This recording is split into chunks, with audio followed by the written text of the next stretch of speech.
Hello guys, welcome back to my channel. இன்றைக்கி நம்ம சேனலில் கேப்சிகம் வச்சு ஒரு சைட் டிஷ் ரெசிபி பார்க்க போகிறோம். சப்பாத்திக்கு ரொம்பவே ஒரு டிஃப்ரெண்ட்டான ஒரு சைட் டிஷ் ரெசிபி செய்ய போகிறோம். வீடியோ பார்க்கறதுக்கு முன்னாடி நம்ம சேனலை மறக்காமல் சப்ஸ்கிரைப் பண்ணிவிடுங்க. பக்கத்தில் இருக்க பெல் ஐக்கானையும் தட்டி விட்டுருங்க. மேலும் வீடியோஸ் போட மோட்டிவேட்டிங்காக இருக்கும். ஃபஸ்ட்டு இதுக்கு தேவையான இன்க்ரீடியன்ட்ஸ் எல்லாம் பார்த்துடலாம். ஃபஸ்ட்டு இதுக்கு main ingredient capsicum. 2 medium size கேப்சிகம்மை சின்னதாக கட் பண்ணி வச்சுருக்கேன். உங்களுக்கு எந்த கலர் கேப்சிகம் வேணுமோ அதை எடுத்துக்கோங்க. 3 மீடியம் சைஸ் வெங்காயத்தை நீட்டு பாக்கில் அரிஞ்சு வச்சுருக்கேன். 2 மீடியம் சைஸ் தக்காளியை சின்ன சின்னதாக அரிஞ்சு எடுத்துக்கலாம். வாங்க இப்போ செய்ய ஆரம்பிச்சிடலாம். ஒரு நான்ஸ்டிக் ஃப்ரை பேன் எடுத்துக்கலாம். கேஸ் ஸ்டவ்வில் ப்ளேஸ் பண்ணிவிட்டு 1 டேபிள் ஸ்பூன் அளவுக்கு எண்ணெய் சேர்த்துக்கிறேன். Refined oil. ஆயில் நல்லா சூடாகட்டும். எண்ணெய் நல்லா சூடாகிடுச்சு. அரிஞ்சு வச்சுருந்த 3 மீடியம் சைஸ் வெங்காயத்தை இப்போ சேர்த்துடலாம். சேர்த்துட்டு வெங்காயம் பார்க்க ரொம்ப டிரான்ஸ்பரண்ட்டாக இருக்கணும், கண்ணாடி பதம் வரணும். அது வரைக்கும் நல்லா வதக்கி விட்டுடலாம். வெங்காயம் வதக்கியாச்சு. இது கூட 1/2 ஸ்பூன் அளவுக்கு சோம்பு, 1/2 ஸ்பூன் அளவுக்கு கசகசா ஆப்ஷனல் தான், உங்களுக்கு வேணும்னா சேர்த்துக்கலாம். 2 ஸ்பூன் அளவுக்கு வெள்ளை எள்ளு சேர்த்துருக்கேன்.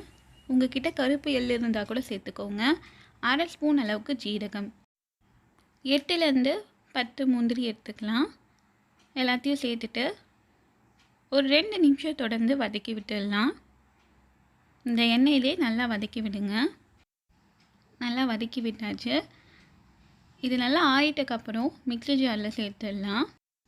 மிக்ஸி ஜாரில் சேர்த்துட்டு தண்ணியெலாம் சேர்க்காமல் நல்லா மைய பேஸ்ட்டாக அரைச்சி எடுத்துகிட்டு வந்திருக்கேன் பாருங்கள். இந்த மாதிரி அரைச்சி எடுத்துக்கோங்க.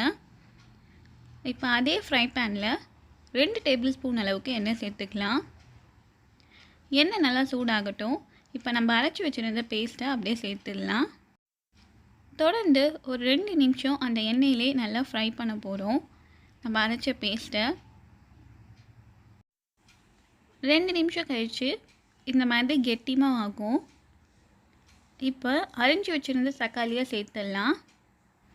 தக்காளி சேர்த்துட்டு கொஞ்சமாக உப்பு சேர்த்துக்கோங்க. சீக்கிரமாக வதங்கிடும் தக்காளி நல்லா சாஃப்ட் ஆகிற வரைக்கும் நல்லா வதக்கி விட்டுடலாம். இப்போ மசாலாலாம் சேர்க்க போகிறோம். 1 ஸ்பூன் அளவுக்கு தனி மிளகாய் தூள்,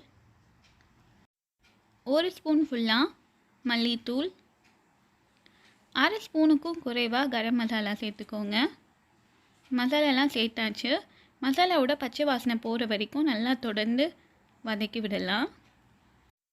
மசாலாவோட பச்சை வாசனை போயிட்டு தக்காளி வெங்காயத்தோட எண்ணெய்லாம் நல்லா கலந்து இந்த மாதிரி எண்ணெய் பிரிஞ்சு வரணும். இப்போ அரிஞ்சு வச்சுருந்த கேப்சிகம்மை சேர்த்துடலாம். இது கரெக்டாக 2 மீடியம் சைஸ் கேப்சிகம் அரிஞ்சு வச்சுருக்கேன். அதை சேர்த்துட்டு 1 நிமிஷம் கலரி விட்டாலே போதும். ரொம்ப நேரம் கலர வேண்டாம். கேப்சிகம் ரொம்ப நேரம் வதக்கி விட்டோம்னா கேப்சிகம்க்கு ஒரு தனி டேஸ்ட் இருக்குது. அந்த டேஸ்ட் வராமல் போயிடும். 20 to 40 செகண்ட்ஸ் மட்டும் நம்ம கேப்சிகத்தை வதக்கினா போதும். இப்போ வதக்கியாச்சு. ஆல்ரெடி மிக்ஸி ஜாரில் நம்ம சேர்த்து அரைச்சி வச்சுருந்த அந்த பேஸ்ட்டு இன்னும் கொஞ்சம் இருந்தது. அதை தண்ணி சேர்த்துட்டு பல்ஸில் அடிச்சுட்டு இப்போ சேர்த்துக்கலாம். கூடவே தண்ணி 1 கிளாஸ் சேர்த்துருக்கேன். உங்களுக்கு இன்னும் கிரேவியாக வேணும்னா 1.5 கிளாஸ் சேர்த்துக்கோங்க. தண்ணி சேர்த்துட்டு இதுக்கு தேவையான அளவுக்கு உப்பு சேர்த்துட்டு நல்லா கலரி விட்டுடலாம். தண்ணி சேர்த்தாச்சு, உப்பும் சேர்த்தாச்சு. கலரி விட்டுட்டு லிட் போட்டு க்ளோஸ் பண்ணிடலாம். தொடர்ந்து ஒரு 5லேருந்து 7 நிமிஷம் வரைக்கும் லோ ஃப்ளேமில் விடுங்க. 7 நிமிஷம் கழித்து ஓப்பன் பண்ணி பார்க்குறேன். எண்ணெய்லாம் நல்லா பிரிஞ்சு வந்திருக்கு.